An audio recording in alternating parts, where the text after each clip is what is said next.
सिर्फ पानीपत की बात नहीं करूँगा, पूरे प्रदेश की बात करूँगा। इन्होंने आज से 1 साल पहले पूरे प्रदेश में प्रॉपर्टी आईडी लागू किया। कोई भी प्रॉपर्टी आईडी जहाँ की सरकार मिलती है लागू कर दी। पहला जो स्टेप लागू करने का किया इन्होंने बिना सोचे समझे करा, क्योंकि उसमें कई सारे पॉइंट्स मैं आपके सामने आपको बताऊंगा कि जिससे इन्होंने बिना सर्वे किए, बिना उसकी कैलकुलेशन करे, बिना इम्प्लीमेंटेशन सोचे उसको लागू कर दिया। पहले पहचान पत्र बनाए होंगे ना? नहीं, कुछ भी नहीं। पहले इन्होंने आज से 2010 में जब नगर पहले तो कमेटियों में थे सारे हमारे, जो नगर निगम बने उनके 2010 के सर्वे हुए थे, उन्होंने उसके हिसाब से हर प्रॉपर्टी आईडी उन्होंने लागू कर दी। चलो जी, लागू कर दी। अब लागू करने में इन्होंने उसके अंदर एक पॉइंट डाल दिया कि जब आप उस आईडी का टैक्स भरोगे, उसके अंदर हाउस टैक्स है, एक डेवलपमेंट चार्जेस भी है, तो काफी मोटा अमाउंट है, वो आप जब क्लियर करोगे तब आप नो ड्यू सर्टिफिकेट मिलेगा कमेटी की तरफ से, और उस नो ड्यू सर्टिफिकेट को तहसीलदार के पास ले जाएंगे तो वो रजिस्ट्री करेंगे। ठीक है। अब सबसे पहला पॉइंट 1960 में 67 में पूरे हरियाणा में हमारे कई जगह पर मॉडल टाउन बैठा हुआ है। अब मॉडल टाउन में इन्होंने एक पॉइंट रख दिया कि वो रिहेबिलिटेशन स्कीम के तहत आप 435 के प्लॉट अलॉट हुए थे, 600 गज के, जिनकी अलॉटमेंट सर लोग पाकिस्तान से आए थे यहाँ पर, तो उनको वो प्लॉट अलॉट किए गए थे। ठीक है। अब कईयों के 10 बच्चे थे, कईयों के 5 के थे, अपने माँ बाप जैसे गुजरे तो उन्होंने बच्चों को प्लॉट बांट दिए, उनकी रजिस्ट्रियां भी होगी 35 साल 40 साल पुरानी रजिस्ट्रियां है, होती गई। अब ये 2021 में कहते हैं कि जो माँ बाप गुजर गए हैं, जिनके बच्चे थे, जिनको वो प्लॉट दे गए हैं, अब आप उसकी रजिस्ट्री नहीं कर सकते।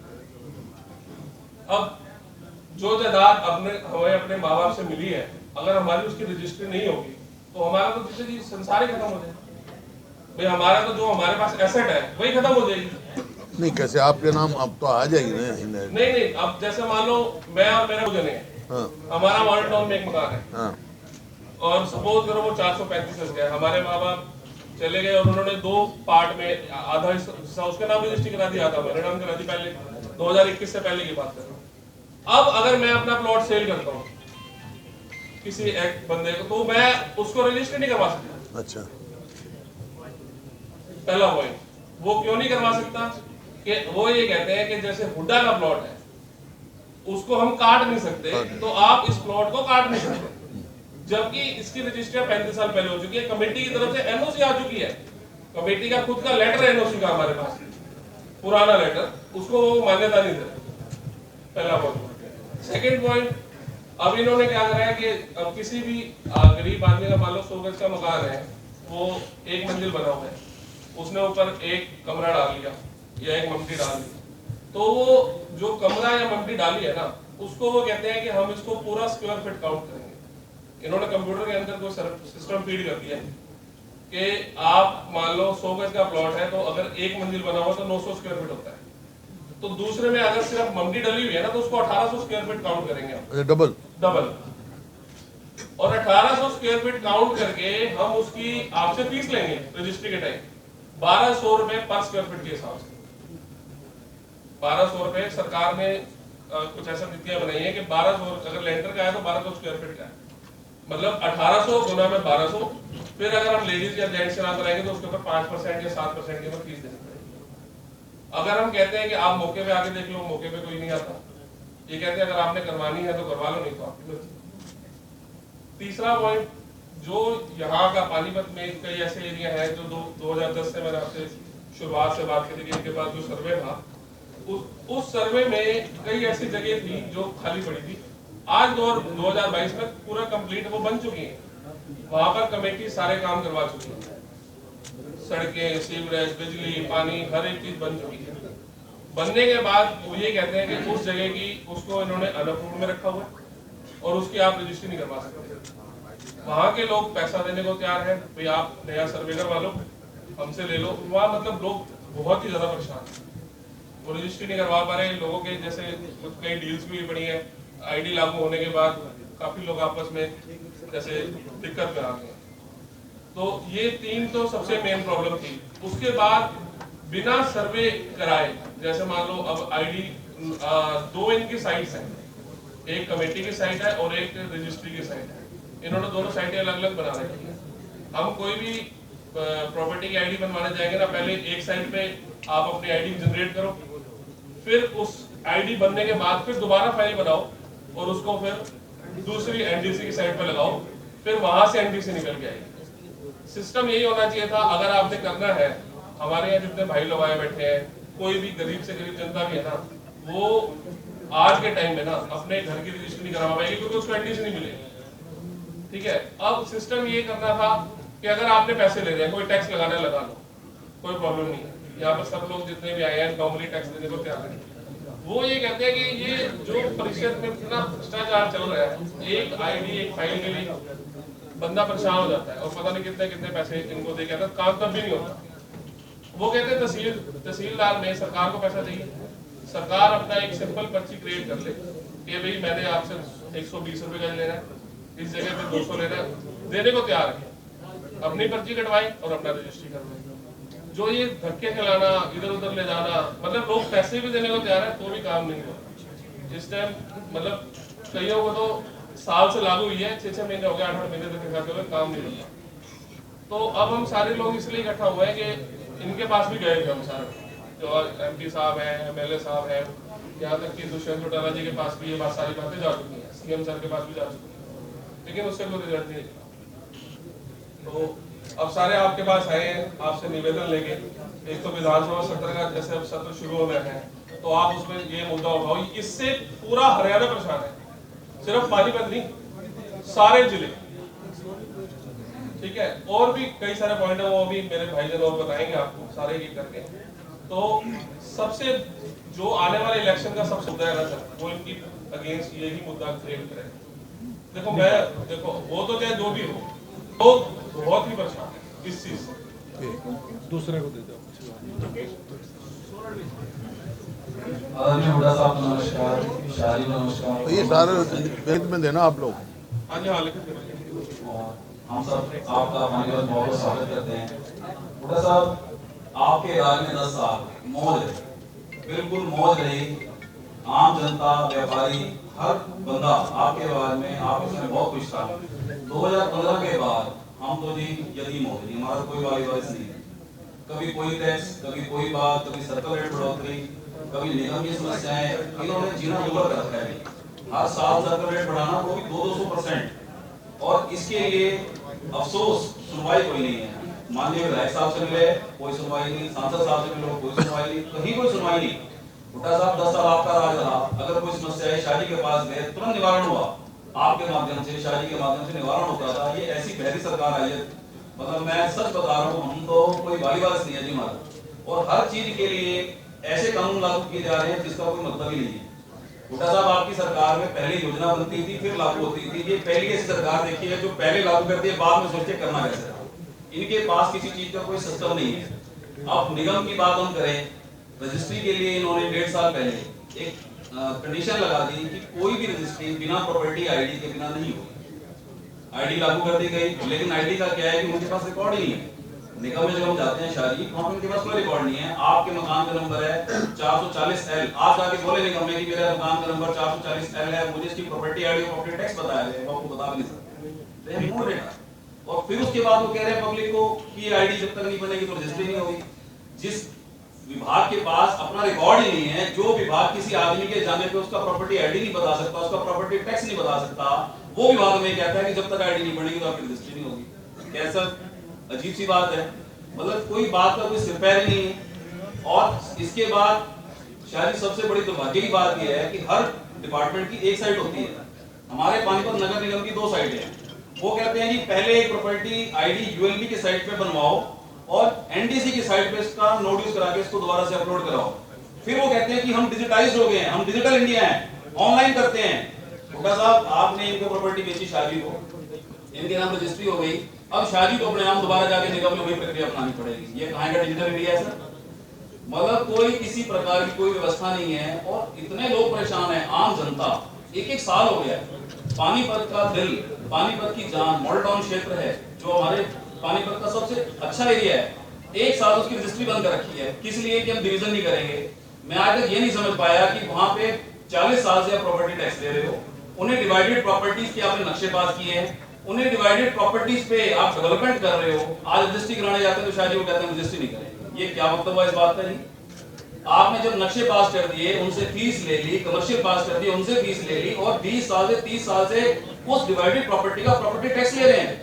मान लीजिए 400 गज का मकान था और 2 हिस्सों में 200-200 गज करके बिका, वो 200-200 गज की 30 साल से प्रॉपर्टी टैक्स अलग लिया जा रहा है। उनके नाम पे प्रॉपर्टी आईडी भी है शादी, उनके नाम पे प्रॉपर्टी आईडी है, प्रॉपर्टी टैक्स लिया जा रहा है। आज हम जाते हैं तो एनडीसी नहीं देंगे, क्यों नहीं देंगे? आपने डिवाइड कर दिया जी, कोई बात का कोई मतलब है? आज मान लो ऐसे समय में, इसके बाद फिर सबसे बड़ी समस्या क्या है कि निगम में किसी प्रकार की कोई व्यवस्था नहीं है, किसी भी चीज के लिए कोई चार्टर नहीं है, किसी भी काम का। हुड्डा साहब के राज में, जब हुड्डा साहब की सरकार आई, हर डिपार्टमेंट में चार्टर लागू किया गया कि इतने दिन में ये काम होके रहेगा, और सिटीजन चार्टर हर ऑफिस के बाहर लगाया गया। ये मेरी आंखों की देखी बात है, और उस चार्टर के अनुसार हमेशा काम होते रहे। निगम में सर कोई चार्टर ही नहीं है। आप 1 साल तक, अगर आप एक प्रॉपर्टी आईडी 1 साल तक नहीं बनती, 1 साल तक एनडीसी नहीं मिलती, तो आप समझ सकते हैं कि कितनी बुरी हालत है।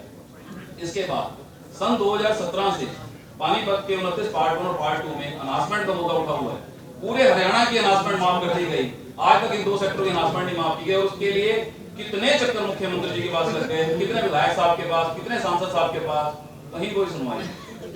15,000 प्लॉट होल्डर्स को फायदा दिया गया, उनकी अनाउंसमेंट की, सेटलमेंट की गई, 700 लोगों को छोड़ दिया। सिर्फ पानीपत के साथ सुकेला व्यवहार, इतना बुरा व्यवहार हो रहा है पानीपत के साथ, इसकी कोई सीमा ही तो नहीं। क्या कारण पानीपत को अकेला क्यों छोड़ा? सर यही नहीं समझ पा रहे हैं कि यहाँ का व्यापारी सबसे ज्यादा व्यापार कर रहा है, सबसे ज्यादा टैक्स दे रहा है, सबसे ज्यादा जीएसटी कलेक्शन पानीपत से है, और उसके बाद पानीपत के व्यापारियों की सुनवाई नहीं हो रही है कि जब आपने पूरे में अनाउंसमेंट की, सेटलमेंट स्कीम लागू की, 15,000 प्लॉट होल्डर्स को आपने सेटल किया, 700 लोगों को छोड़ दिया, आज तक उसको छोड़ रखा है, जिसके लिए कोई सुनवाई कहीं नहीं हो रही।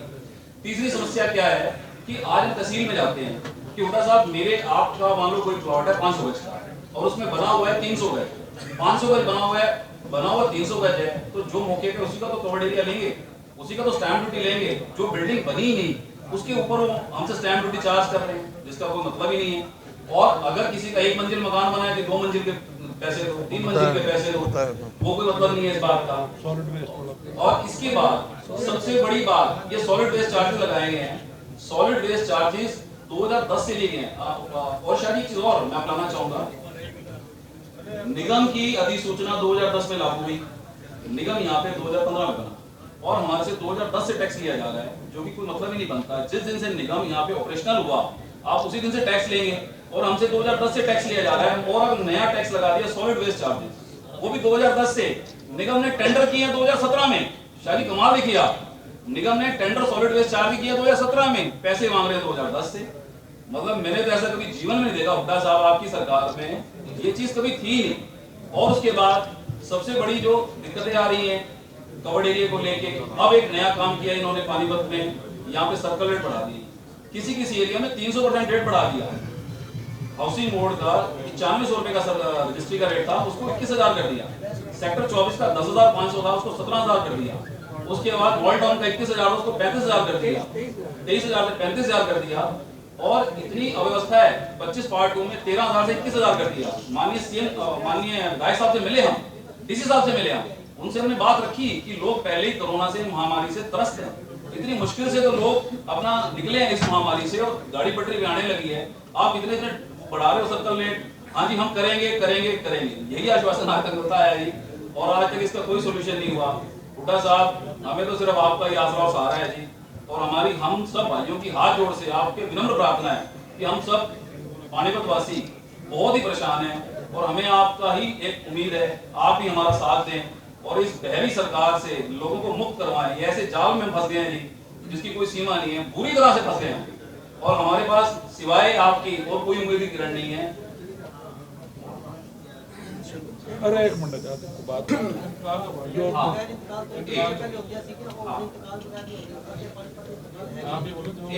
एक सबसे बड़ी दिक्कत और हुड्डा साहब कमाल की बात है कि 1.5 साल में पानीपत में 1.5 साल से जमाबंदियां बन रही हैं, और 1.5 साल से इंतकाल बंद कर रखे हैं। किसी ने रजिस्ट्री करानी है, किसी ने लोन लेना है, किसी ने ट्रांसफर कराना है, उसकी ये सब काम पेंडिंग है। 1.5 साल किसको कहते हैं 1.5 साल? 18 महीने से लोग धक्के खा रहे हैं वहां। जब भी जाओ रटा रटाया जवाब है, जमाबंदी बन रही है जी, जमाबंदी लॉक है। कोई समय सीमा नहीं है, 1 महीना 2 महीना 3 महीना, कोई सिस्टम होना चाहिए। 1.5 साल से अब तक जमाबंदी है और इंतकाल ना होने से लोगों को इतनी परेशानी आ रही है ना आदमी। और सबसे बड़ी बात क्या है कि इन सब चीजों के कारण भ्रष्टाचार बढ़ रहा है जी। अब क्या है जी, जब आदमी का काम नहीं होता है, आदमी मजबूर होता है शाह जी, भ्रष्टाचार के हाथों हंसता है जी, हंसता है जी। धन्यवाद भैया जी। 300 पे इंतकाल की पर्ची कटती है, जिसमें कि 300 रुपए इंतकाल के नाम की पर्ची कटती है, जिसमें कि पटवारी 300 रुपए की पर्ची कटती है। इंतकाल के चार्जेस 300 रुपए, इंतकाल के चार्जेस 300 रुपए है सर, ऑफिशियली चार्ज सरकारी जो फीस कटती है। उसके बाद ये जमाबंदी लोग का बहाना कर 20-25 25 हजार रुपए देते हैं आम आदमी इसको जिसको जरूरत है ठीक कराने के लिए। चलो ये डेवलपमेंट चार्ज की बात करते हैं, कोई रेवेन्यू रिकॉर्ड का पार्ट नहीं है, निगम का अलग पार्ट है और रेवेन्यू रिकॉर्ड का अलग पार्ट है, परंतु इसके साथ जोड़कर आम आदमी जनता को दुखी कर दिया।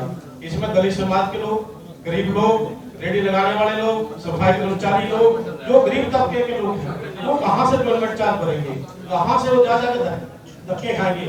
उनका किसी को रिश्वत लेते हुए पकड़ा गया, अभी भी दिया और वो भी रिश्वत लेते हुए पकड़ा गया। उल्टा साहब मुझे मालूम ये सरकार क्या कर रही है।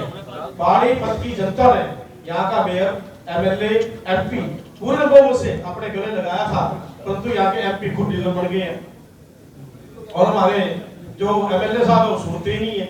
एक भी साहब वहां बैठे और एक भी साहब है ये जो बोलते भी है और वो बोलने से सकते नहीं है। दोनों भी साहब की ये तुलना हो रही है। और गरीब आदमी का जो मैं एक कहना चाहता हूँ कि चलो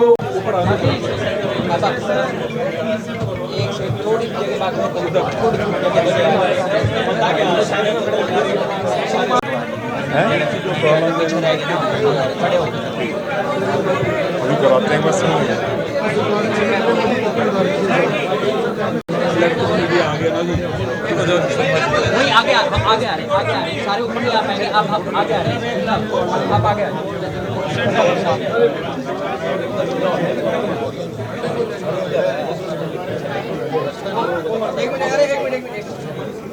चौधरी भूपेंद्र सिंह हुड्डा जिंदाबाद। 1 मिनट बोल दूं, नहीं मैं करूँगा, देर पर 4 लोग 1 मिनट बोल दूं। मैंने जो क्या सुनी है समस्याएं, जैसे प्रॉपर्टी आईडी की समस्या है। अब 2 भाइयों में पहले डिवीजन हो चुका, अलग अलग प्रॉपर्टी टैक्स दे रहे हैं और आज रजिस्ट्री नहीं कर रहे। इस किस्म की समस्याएं हैं। फिर एक सेक्टर ये जो डिस्क्रिमिनेशन किया है, एनहांसमेंट की जो कंसेशन था और जगह दे दिया, एक सेक्टर में दिया है, 29 सेक्टर में, जैसे इन्होंने बताया 29 सेक्टर में एनहांसमेंट का कंसेशन नहीं मिला, तो पूरे पानीपत के और जगह इन्होंने दिया है। इसी प्रकार से व्यापार मंडल ने भी अपना एक मेमोरेंडम दिया है, उसके ऊपर उनकी व्यापार मंडल की अपनी समस्याएं हैं वो सोचूंगा।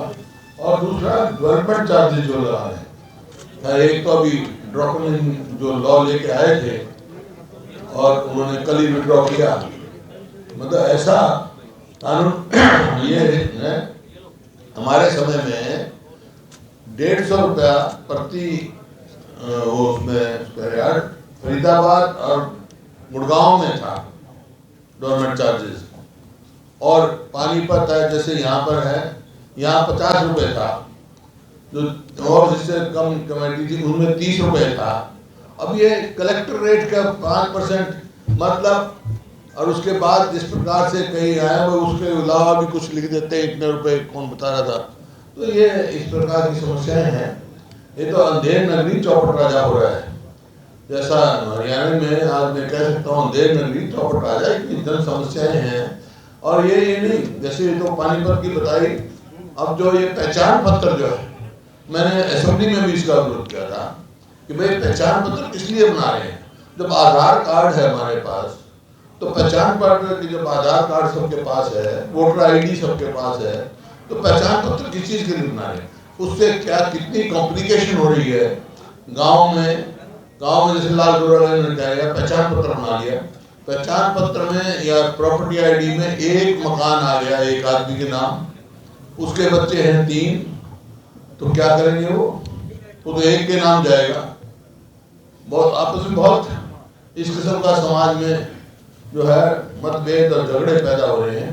तो ये जैसे क्योंकि जितने इस 7 साल इस सरकार को हुए, जितने इन्होंने फैसले लिए हैं सब जन विरोधी फैसले लिए हैं। जनहित का कोई फैसला मेरे को नजर नहीं आया, ना कोई ऐसा बजट लेके आए जिससे आदमी का फायदा हो। अब जो प्रदेश 2014 में प्रति व्यक्ति आय में, प्रति व्यक्ति निवेश में पूरे देश में नंबर 1 था, आज बेरोजगारी में मैंने खबर पड़ी वहां जींद में पीएन की 3 पोस्ट थी। 3 पोस्टों के लिए 5000 बच्चों ने अप्लाई किया, जिसमें एमटेक, पोस्ट ग्रेजुएट, एमए, मतलब ऐसे वो हो। तो आप अंदाजा लगा सकते हो अनएम्प्लॉयमेंट की कितनी पहुंच गई।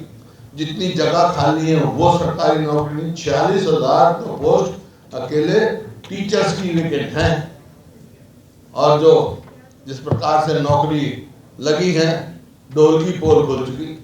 HPSC में देखा आपने, पहले सबॉर्डिनेट सर्विसेज कमीशन में देखा, मतलब जैसे पेटम होता है ना, पेटम का कार्ड दो पैसे आ जाएंगे। इसी प्रकार से फलानी पोस्ट के इतने पैसे लगेंगे, इतनी मंजिल। तमाशा नौकरी जो है जैसे परचून की दुकान में परचून बिकता है सामान का, वैसे नौकरियां बिकी आ रही हैं।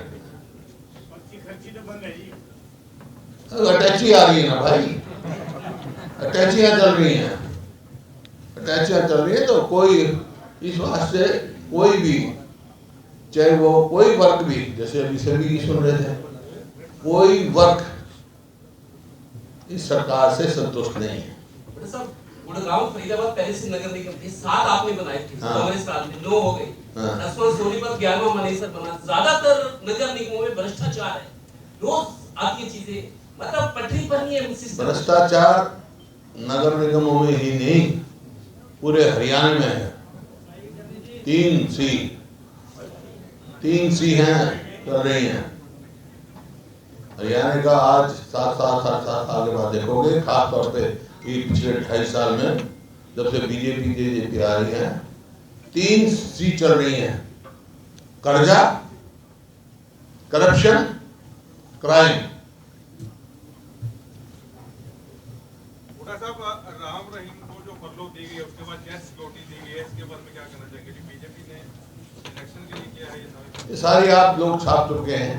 बाकी जहां तक फरलों का सवाल है, फरलो तो एक कैदी का अधिकार होता है, वो किसी का भी रोकना चाहिए। पहले रोका क्यों? ये एक कैदी का अधिकार होता है, इतने साल की जेल काट ले तो इतना फरलो मिल सकता है। पैरोल नहीं है, फरलो अलग चीज है, पैरोल। बाकी सिक्योरिटी देना, असेस करना वो सरकार का काम है, लेकिन ये मामला कोर्ट में है, सब जुडिस है, उसके बारे में नहीं कह सकते। इस बार सर विधानसभा में क्या मुद्दे उठाने वाले हैं? मुद्दे हैं। एक तो हम ये उठाने जा रहे हैं, जो कल फैसला किया राजस्थान सरकार ने, हरियाणा में भी पुरानी पेंशन स्कीम लागू होनी चाहिए। इस बात का हम जोर शोर से कहेंगे, क्योंकि ये तजर्बा जो 2004 में लागू की गई थी पेंशन नई स्कीम, वो तजर्बा ठीक साबित नहीं हुआ। कर्मचारियों की प्राथमिकता ये है कि पुराना किया जाए। दूसरा, 20,000 अभी आशा वर्कर मिली मेरे को, कई आंगनबाड़ी वर्कर मिलती है। मैं पूछा तुम्हारी मांग क्या है? बोले हमारी मांग कुछ नहीं, हमारी मांग है जो मुख्यमंत्री जी ने अनाउंस किया था वो लागू करें। अनाउंस करते वक्त जो बात मान लो सपोजिंग प्राइम मिनिस्टर ने किया, वो पैसा आ रहा है, लेकिन इनका जो हरियाणा का शेयर बढ़ना था वो नहीं बढ़ा रहे। इसी प्रकार से जो कंपनसेशन है, अब कह रहे हैं 10,000 था 12,000, 10,000 12,000 प्रति एकड़ कर दिया। लैंड का था, खराब हो जाती है जमीन, फसल खराब हो जाती है, 12,000। तो इसका मतलब क्या है? सेंट्रल गवर्नमेंट में तो 1.5 गुना कर दिया था, तो उसके हिसाब से तो 15,000 होना चाहिए था, लेकिन हरियाणा गवर्नमेंट अपना शेयर नहीं दे रही। तो हर जगह इस प्रकार की कटौती कर रही है, चाहे वो आंगनबाड़ी हो, चाहे आशा वर्कर हो, चाहे किसान हो। तो ये और भ्रष्टाचार चरम सीमा पर है। अब सबसे बड़ा एक धोखा हरियाणा के जो मूलभूत हरियाणा निवासी हैं, खास तौर पे जो दलित हैं, बैकवर्ड क्लासेस हैं, जिनकी रिजर्वेशन है नौकरियों में हरियाणा में, तो हरियाणा के डोमिसाइल ये जो एक अंडर द गार्ड की 75% हरियाणा देंगे, उसके में डोमिसाइल जो है 15 साल से घटाकर 5 साल कर दिया। इसका मतलब क्या है? किसको ये इफेक्ट करेगा? जो मूलभूत हरियाणा निवासी हैं, खासतौर पर शेड्यूल कास्ट हैं, शेड्यूल ट्राइब हैं या बैकवर्ड क्लासेस हैं, उनका तो नौकरियों में कंपटीशन हो जाए। नौकरी भी बात छोड़ो भाई, कॉलेज में यूनिवर्सिटी में एडमिशन होता है उनका, उसमें वंचित हो जाएंगे। तो मैंने कहा है कि भाई ये हमने कल भी कहा है और विधानसभा में भी उठाएंगे कि जो मूलभूत हरियाणा वासी हैं, उनके अधिकारों पर कुठाराघात हम नहीं होने देंगे। इसी प्रकार से पहचान पत्र बताया, मैंने ये बताया आपको, तो और बहुत सारे मुद्दे हैं। ये तो उठाई थे हमने, जो डेवलपमेंट टैक्स 5% कर दिया था, वो तो इन्होंने वापस ले लिया, जबकि बजट की इंतजार थी। बजट सेशन डिक्लेयर किया हुआ था, 2 तारीख से बजट सेशन है, और वो 5 दिन पहले ये डेवलपमेंट टैक्स लगा रहे हैं। नहीं कर सकते हैं। तो इस किस्म की जो है सरकार जो है, मैंने कहा ना, अंधेर नगरी चौपट राजा कर रखा है। सर, नौकरी में 75% आरक्षण की बात कर रहे हैं, जिसका उद्यमी जो विरोध कर रहे हैं, इस पर क्या कहना है? मैंने कहा ना कि भाई ये 75% हरियाणा वाले, जैसे मान लो HSIDC में, उसमें भी हमने कहा था, लेकिन डोमिसाइल 15 साल से 5 साल करने का मतलब क्या है? किसी भी प्रदेश में 5 साल का डोमिसाइल कहीं नहीं है, मतलब रेजिडेंस सर्टिफिकेट डोमिसाइल हम कहते हैं उसको। हरियाणा में इसका मतलब क्या है? इसका मतलब जो बना रखी है कंडीशन सारी स्टेटों में, तो भाई मूल प्रदेशवासी, अब मेरे को वो नहीं है, सब ये देश एक है, कहीं से भी आ सकते हैं, कहीं भी रह सकते हैं, कहीं भी व्यापार कर सकते हैं, कहीं भी नौकरी कर सकते हैं, लेकिन कुछ चीजें मूलभूत जो है प्रदेशवासियों का अधिकार होता है, उसके लिए सर्टिफिकेट रेजिडेंस है, उसके ऊपर भी कुठाराघात करने जा रहे हैं। सर, शराब का चुनाव आपका बहुत दिनों से नहीं हुआ है, जिलाध्यक्ष का चुनाव घोषणा होने बाकी है। किस चीज का? कांग्रेस संगठन का चुनाव नहीं चल रही ना, भर्ती चल रही है, एनरोलमेंट चल रही है। 31 मार्च लास्ट डेट है, सब चुनाव होगा, जिलाध्यक्ष का भी होगा, ब्लॉक के अध्यक्ष का भी होगा, प्रदेश अध्यक्ष का भी होगा, और अखिल भारतीय उसका भी होगा। सब चुनाव की प्रक्रिया चली हुई है। कांग्रेस कहाँ आ सकती है? कांग्रेस विधानसभा चुनाव चल रहे, कांग्रेस की कहाँ उम्मीद है? देखिए, कांग्रेस की पंजाब में सरकार बनेगी, उत्तराखंड में बनेगी और गोवा में बनेगी, और उत्तर प्रदेश मणिपुर का मेरे को पता नहीं, वहां से मेरे को नहीं, लेकिन बताते हैं वहां भी अच्छी पोजीशन है। और उत्तर प्रदेश में जो हमारा था आधार, उसमें काफी हमारे को हो सकता है, और इस स्थिति में कांग्रेस पहुंचेगी कि कांग्रेस के पास बैलेंस आ सकता है। सर, प्रदेश में कांग्रेस एक्टिव मोड में कब आ रही है? अभी आपको लग रहा है कि शिथिलता है अपनी पार्टी में, हम उतना एक्टिव नहीं है कांग्रेस वाले? नहीं, ये कोरोना एक्टिव है।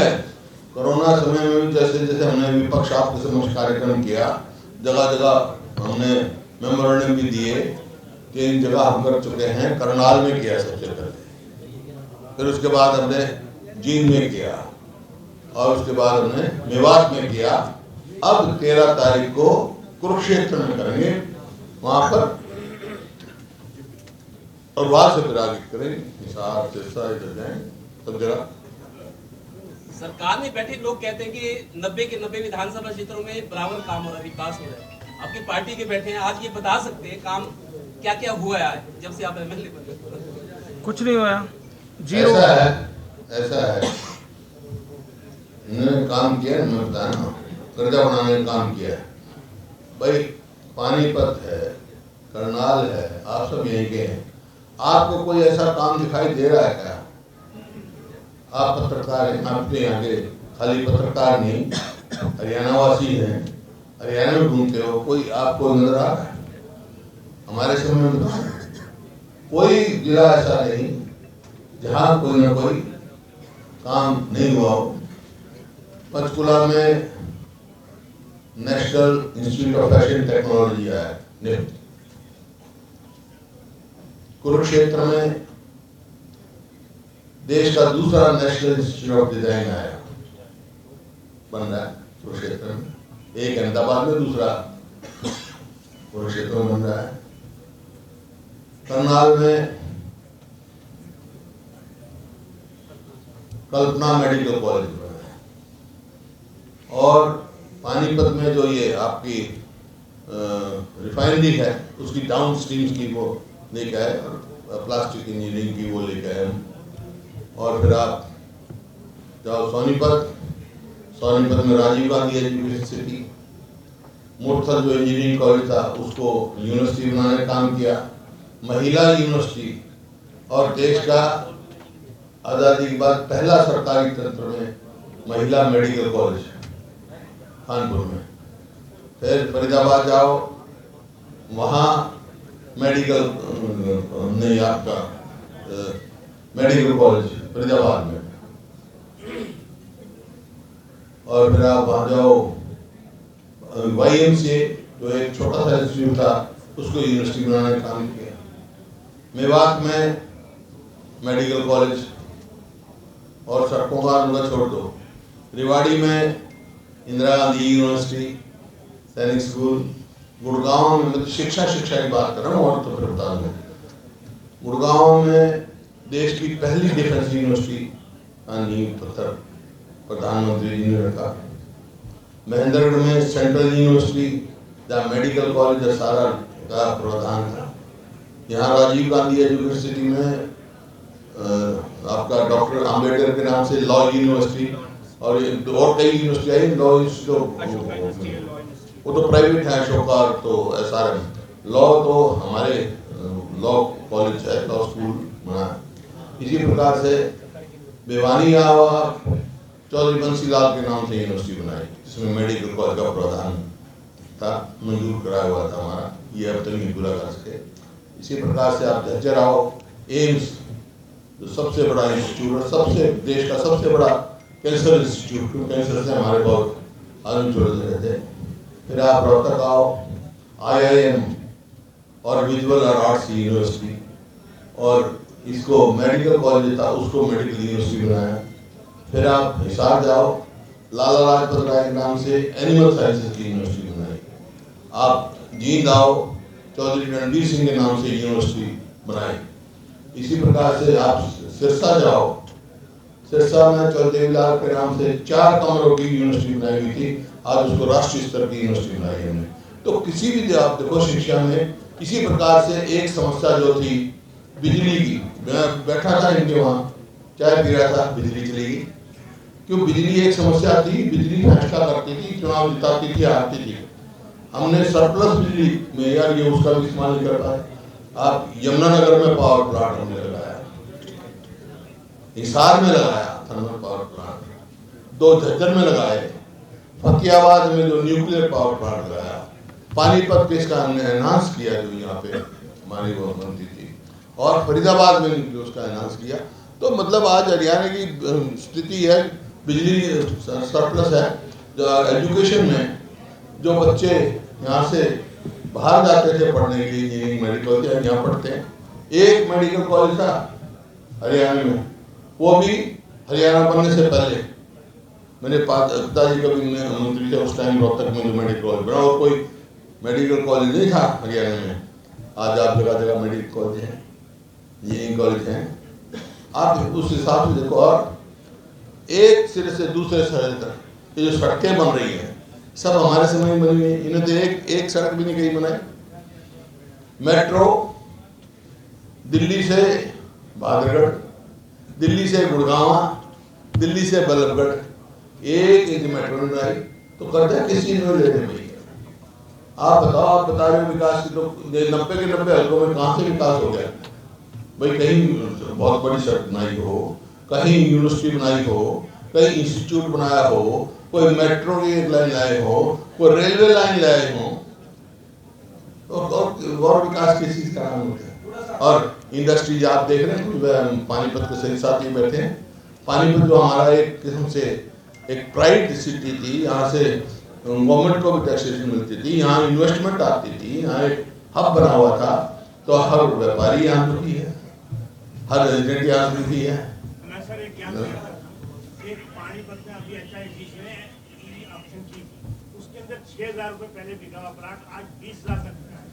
अब गरीब आदमी जो छोटा ऐसा है, वही मैं कह रहा हूँ, ये सरकार जो है ना देने वाली नहीं, ये लेने वाली है।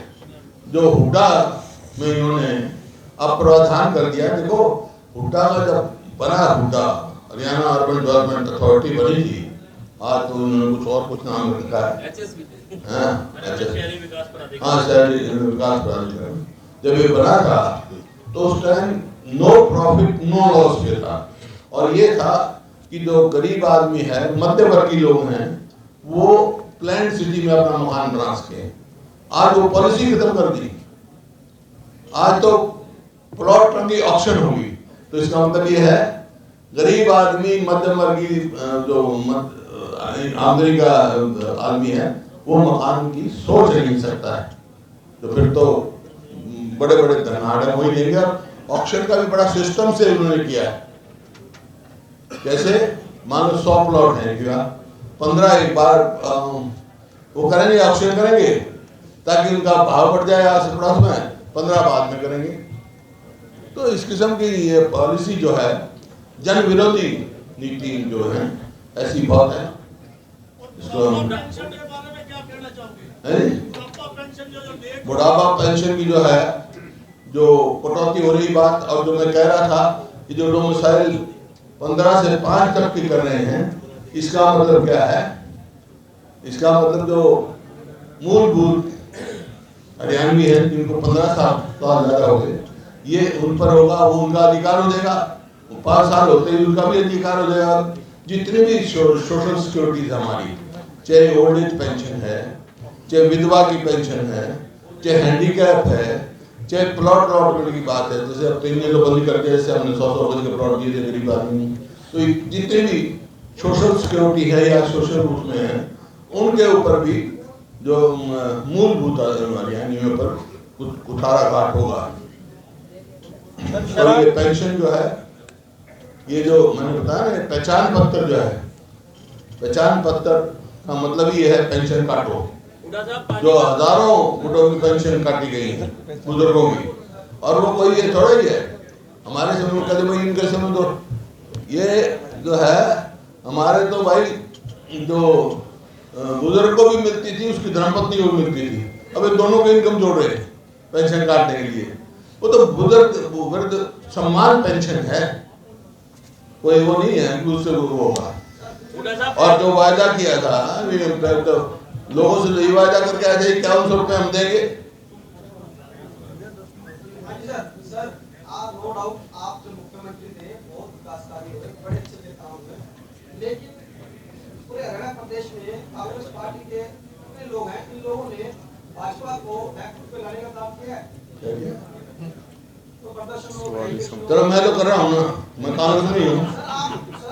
वो तो कहते हैं बीजेपी के लोग अभी बैकफुट पे नहीं है, टैक्स चार्ज, डेवलपमेंट चार्जेस वापस लेने पड़े। अभी आपने आवाज उठाई डेवलपमेंट चार्ज, ये बता देंगे, बता देंगे।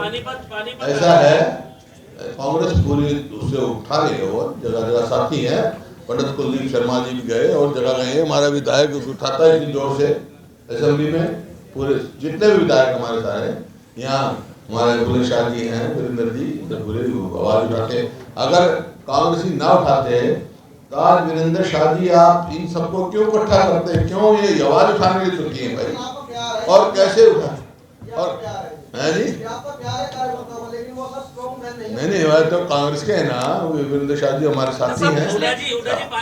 इनको ये महसूस हुआ कि पानीपत में जाती हो रही है, जब उठा रहे हुड्डा साहब पानीपत आए हैं, हुड्डा जी पानीपत आए हैं। पानीपत की बात करें, पानीपत वासियों पे इतना बोझ डलता है टोल का। 2009 में आप एक अपनी उपलब्धि बताना भूल गए थे, जो टोल आपने यहाँ पे पानीपत वालों को दिया था, वो आप बताना भूल गए थे। पानीपत अगर किसी ने करनाल जाना है तो 2 टोल भरने पड़ेंगे, किसी को रोहतक जाना है आपके पास भी तो भी 2 टोल भरने पड़ेंगे, किसी को दिल्ली जाना है उसके लिए भी टोल भरना पड़ेगा। इसमें आपने आज तक टोल जो लगाए हैं, 2009 में आपका टोल लगा था पानीपत के लिए, सिर्फ पानीपत वासियों पे डलता है वो, उसका बोझ पूरा पानीपत वालों पे है। उसके लिए आपने विधानसभा में कितनी बार आवाज उठाई कि टोल खत्म होने चाहिए? हम तो कह चुके पहले, कई हमने अपने समय में टोल भी खत्म किए। भाई वो तो एक प्रोजेक्ट के लिए लगाया था ना, और वो तो हो गया, अब खत्म। जैसे कुरुक्षेत्र में था, उसका टोल हमने खत्म किया, फरीदाबाद में किया। हमारी सरकार होती तो ये भी खत्म हो जाती। हमारी सरकार जब हमारी सरकार आएगी तो ये टोल भी खत्म हो जाएंगे।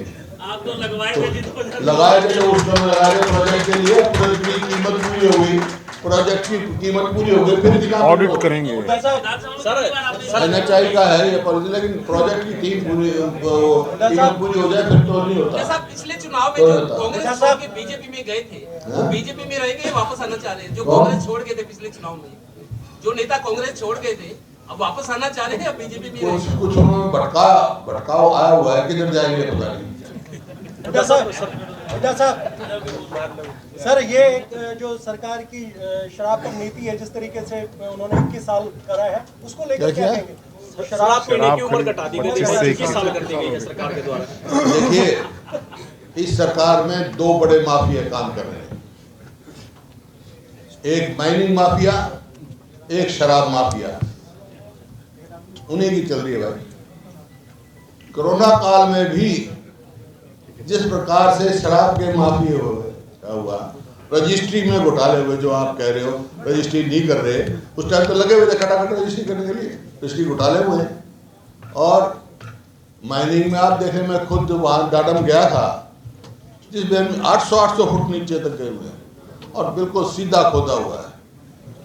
हुड्डा साहब आप कह रहे हो कि भ्रष्टाचार है, आप मानते हैं कि इस तो आप क्या मानते हो? नहीं है, आप हमारी सुनिए, आप भ्रष्टाचार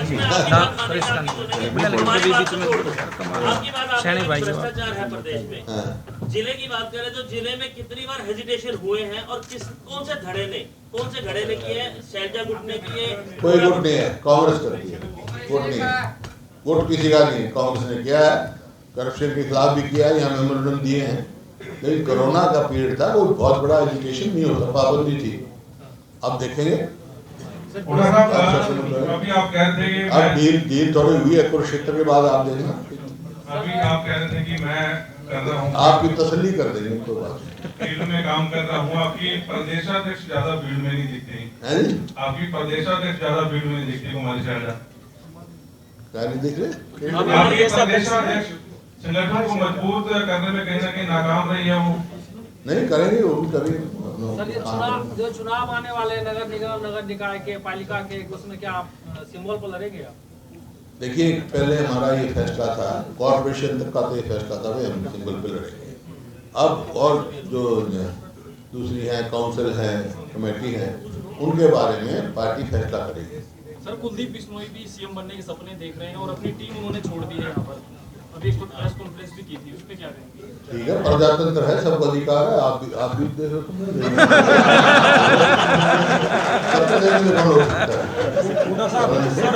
हमारे अरे आप तो बन सकते हो, बीच में प्रजातंत्र है, मैं भी बन सकता हूँ, आप भी बन सकते हैं, सबका अधिकार है।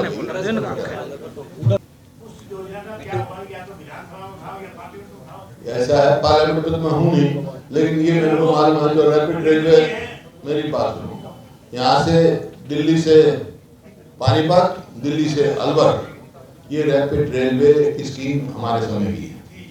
उस टाइम गए, लेकिन आगे कुछ है ही नहीं करने से होता। जहाँ हम छोड़ गए थे वहीं है, हरियाणा पिछड़ गया। हरियाणा का जो था नंबर 1 मान का, आज अपने पावदान से बहुत नीचे आ गया है।